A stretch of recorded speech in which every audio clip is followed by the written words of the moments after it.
الله أكبر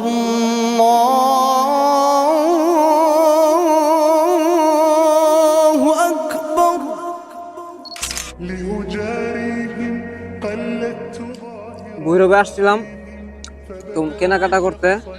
তো এর মধ্যে ইফতারের সময় হয়ে গেছে। এখন মেঘনা নদীর পাশে বসে, ব্রিজের পাশে বসে ইফতারি করতেছি। অসাধারণ একটা ফিলিংস। এই ফিলিংস আপনাদেরকে আমি বলে বোঝাতে পারবো না। فوجدت أني خاسر فتلك مظاهر আলহামদুলিল্লাহ ভিউয়ার্স, অবশেষে আমরা ইফতারটা শেষ করলাম। এত ফিলিংস, এত ভাল লাগতেছে, আপনাদেরকে আমি বলে বোঝাতে পারবো না। আপনারা পারলে সময় করে একদিন নদীর পাশে বসা ইফতার করেন। আসলে এর ফিলিংস অসাধারণ। আচ্ছা শান্ত, এই মেঘনা নদীর পাশে বসে যে ইফতারটা করলি, তোর ফিলিংসটা এখন কেমন? ভাই জীবনও ভাই এমনি ইফতার করছি না বুঝছেন। এই আজকে ফার্স্ট এই বৈরবাই ফেসো ফুইরা গেছি গা পরে ইফতার কিনে এনে লয়ে বসছি। এটি একটা মজা বুঝছেন।